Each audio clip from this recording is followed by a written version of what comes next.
Welcome to this clinical walkthrough on metastatic breast cancer pain case for UKMLA, brought to you by Mediate, your 24/7 practice partner. Today, we're diving into a scenario that you will almost certainly face in your exams and in your career. We're talking about managing complex pain where the stakes are not just clinical, but deeply, deeply human. So let's get started. We're going to break this down into 6 key stages. Now, this structure isn't just for show, it's designed to perfectly mirror the flow of a PLAB 2 or UKMLA OSCE station. Following this will help you hit every single marking point and really show the examiner you have a safe, systematic approach. All right, first things first, we're starting with the absolute foundation of any consultation. This is all about building that initial connection and then systematically figuring out what's going on with the patient's pain. Getting this part right really sets the tone for everything else. Now listen to the language here. This is so much more than just a simple hello. You're clearly stating your role. You're confirming you have the right patient. And then, so important, you're asking for permission, for consent to have this conversation. This simple, empathetic opening is your first and best step to building real trust. To really get to the bottom of the pain, you need a system. You can't just ask random questions.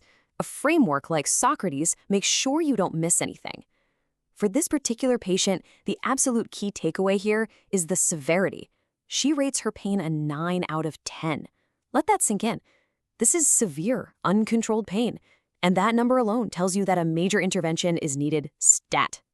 Okay, so we have a clear picture of the pain itself. Now, our priority has to shift to safety. We need to actively look for any medical emergencies hiding in the background, and we also need to understand what's already been tried and failed. These are not just routine questions, okay? You're not just ticking boxes. Each one of these is specifically designed to hunt for metastatic spinal cord compression, a true neurological emergency that you cannot miss. In our case, thankfully, the patient says no to all of these. Phew! That's a vital piece of information that helps shape our plan. This slide tells a story, doesn't it? It shows why taking a good history is so critical. We can see that simple painkillers didn't touch the pain.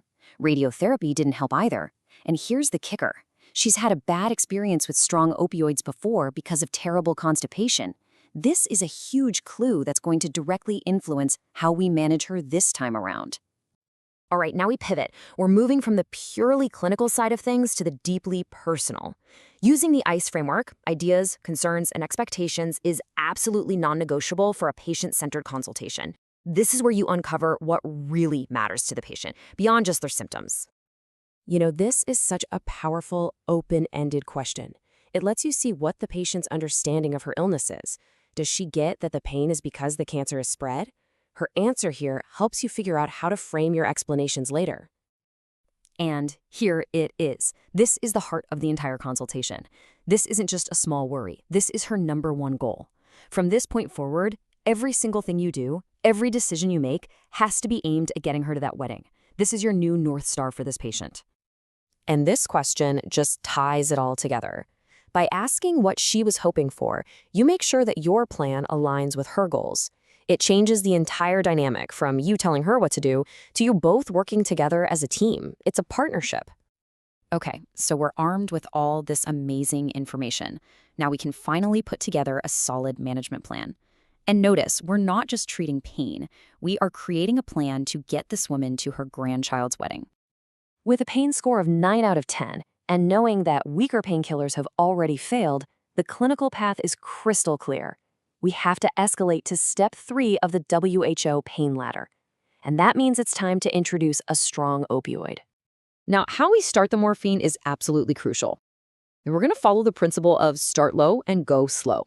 We'll begin with a small, regular dose of oral morphine, give her rescue doses for any pain that breaks through, and explain very clearly that we'll adjust everything based on how she's feeling. This is so important, especially for this patient. We have to manage the side effects before they even start. Because we know she had a bad time before, we must proactively prescribe a laxative for constipation and an antiemetic for nausea. This shows amazing foresight, and it builds her trust in the plan. This is a tricky conversation to nail, and you can practice this exact case right now and get objective feedback on mymedicate.com. Excellent pain management is so much more than just writing a prescription. Now we have to think about the patient as a whole person, addressing her functional needs and the huge emotional weight of what she's going through. So a really top-tier plan brings in the whole team. We'll get the palliative care specialists involved. We're also going to directly say to her, our goal is to get your pain under control so you can go to that wedding. And it's smart to also talk about practical things like special cushions or mobility aids and even future options like patches. It shows you're thinking 3 steps ahead for her. And finally, let's talk about how to close this consultation safely. Starting a patient on a strong opioid without crystal clear safety netting and a follow-up plan isn't just bad practice, it's dangerous. You have to be totally explicit with this advice. The patient needs to know, without a doubt, which symptoms are red flags that mean call for help right now. Giving these clear instructions empowers her and creates a vital safety net as she starts this new medication. And last but not least, giving her a concrete follow-up appointment is so reassuring. It tells the patient that she is not being sent off on her own. It shows her that you're in this with her for the long haul and that you'll be there to tweak the plan as you go. This question really gets to the heart of what this station is all about. Success here isn't just about prescribing the right drug. It's about using all of your clinical knowledge as a tool to help your patient achieve what matters most to them in their life. To really master these skills, you can practice this exact case now on mymediate.com.